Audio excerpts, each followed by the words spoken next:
Alors vous savez probablement déjà ce qu'est un Stream Deck, le petit accessoire de chez Elgato, qui s'appelle donc désormais Corsair Elgato. Peut-être que vous-même vous en avez un, vous avez entendu un streamer en parler. Alors concrètement un Stream Deck c'est quoi? En fait c'est juste une sorte de petit clavier programmable qui va vous permettre d'activer un ou plusieurs raccourcis en appuyant sur une touche. Alors, par exemple les streamers peuvent s'en servir pour changer de scène, couper le micro, enlever la webcam, envoyer un tweet, etc. etc. On peut même mettre des images personnalisées sur chaque touche, y compris des gifs, on peut créer des dossiers, enfin bref, c'est vraiment un accessoire très complet. Et personnellement j'en ai même deux, parce que bon, j'en avais acheté un au tout début quand je streamais, et puis Corsair m'en a envoyé un deuxième, donc du coup j'en ai deux. Mais franchement c'est vraiment très pratique, je sais pas si je pourrais m'en passer aujourd'hui en stream en tout cas. Le seul problème c'est le prix. La version standard à 15 boutons coûte officiellement 150 €, ça fait cher la touche. Il existe une version mini avec 6 boutons qui est à 100 €, ce qui peut suffire pour de simples changements de scène sur OBS par exemple. Bon personnellement je trouve que c'est un peu petit pour mon utilisation, mais bon ça peut convenir à certains. Il existe même carrément une version XL avec 32 touches qui coûte 270 €. Donc vous l'aurez compris, c'est un accessoire qui peut s'avérer très utile, qui n'est pas forcément donné, et c'est exactement pour ça que j'ai choisi de faire cette vidéo aujourd'hui. Je vais vous proposer de voir quelques alternatives au Stream Deck qui sont quand même beaucoup moins chères. On en parle tout de suite après le générique.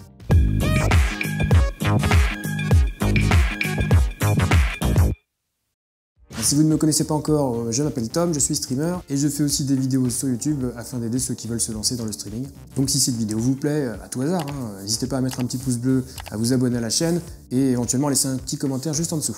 Donc toutes les alternatives au Stream Deck que je vais vous présenter aujourd'hui peuvent venir pour remplacer complètement un Stream Deck ou vous faire patienter le temps que vous ayez assez d'argent de côté pour acheter un vrai Stream Deck. Donc ça c'est vous qui voyez et on va tout de suite voir ensemble la première alternative, l'application Stream Deck mobile. Alors j'étais obligé d'en parler évidemment, c'est l'application officielle d'Elgato qui est en fait littéralement un Stream Deck sur votre téléphone portable. Elle est disponible sur iOS et Android. Attention toutefois, elle est indiquée comme étant gratuite, mais en fait elle est payante après une période d'essai. Le tarif est de grosso modo 3 € par mois ou 27 € par an. Ou alors certes c'est payant, mais c'est quand même bien moins cher qu'un Stream Deck à 150 €. Avec cette application, vous pouvez faire exactement la même chose qu'avec un vrai Stream Deck. Ça fonctionne sans fil si vous êtes sur le même réseau que votre PC. L'installation est relativement facile, il suffit de télécharger l'application sur le store Apple ou Google et d'installer le logiciel Stream Deck sur votre PC. Vous lancez l'application mobile, il vous sera demandé de scanner un QR code que vous pourrez trouver sur le logiciel Stream Deck après avoir ajouté un appareil mobile. À partir de là, vous pouvez commencer à configurer le Stream Deck mobile, c'est relativement intuitif. Sur iPhone, c'est même compatible avec Siri. Un des points négatifs selon moi, c'est qu'on aurait aimé profiter des fonctionnalités de l'écran tactile pour passer d'un dossier à l'autre par exemple, ou pour modifier un volume. Mais bon, c'est déjà pas mal, et en fait, le but de cette application, c'est de vous donner envie d'acheter un vrai Stream Deck.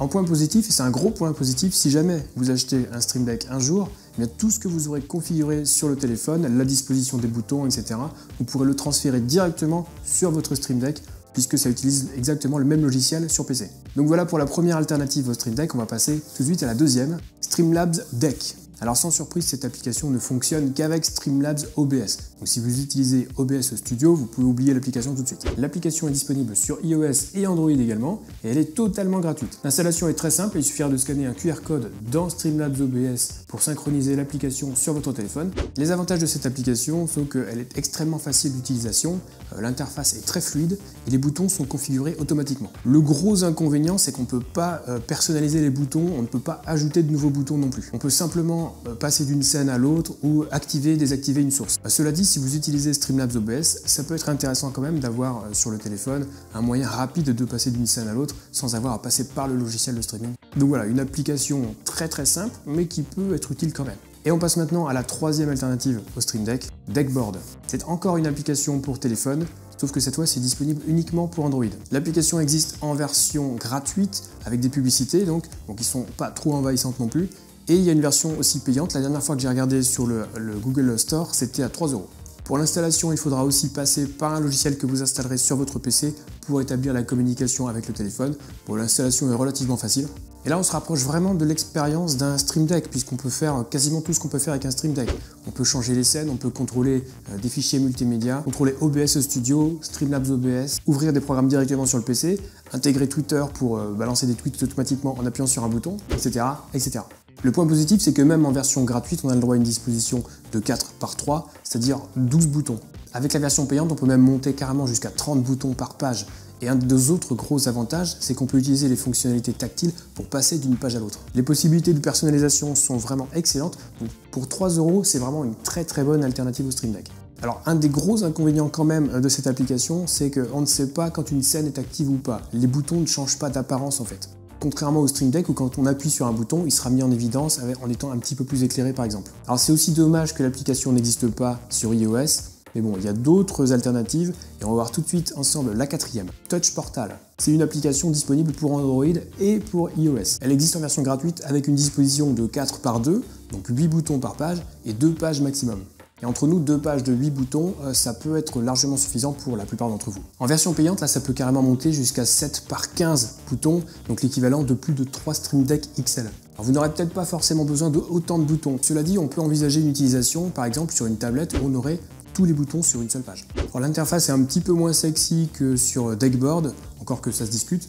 Mais le gros avantage aussi, c'est que c'est compatible avec OBS Studio, Streamlabs OBS et même XSplit. Au cas où il y aurait encore des gens qui utiliseraient XSplit en 2020.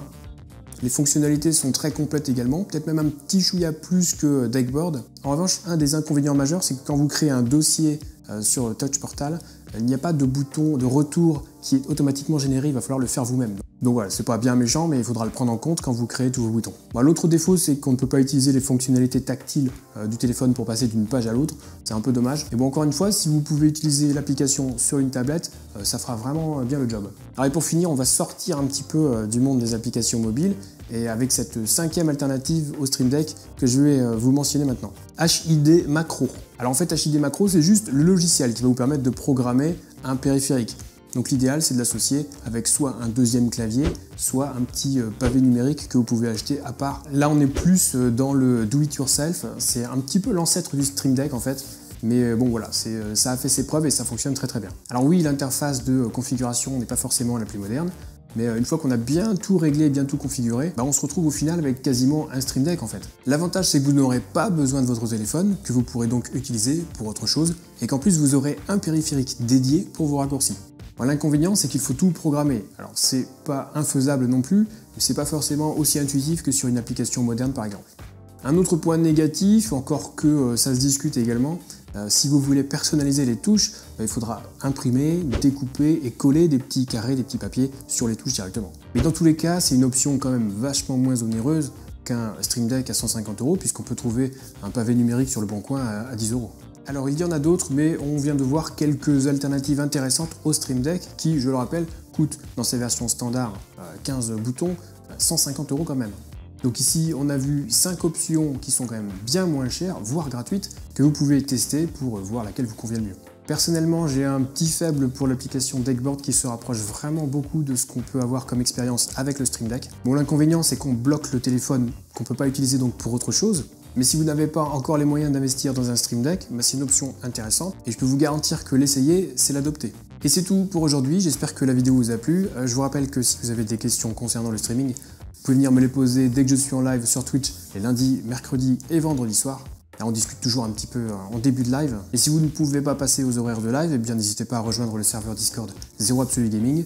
Pensez juste à bien accepter les règles pour avoir accès à tous les salons, notamment les salons d'aide au streaming. Et quant à nous, on se dit à très vite pour une prochaine vidéo, bien sûr. Et d'ici là, bon stream. Aïe aïe aïe aïe aïe aïe.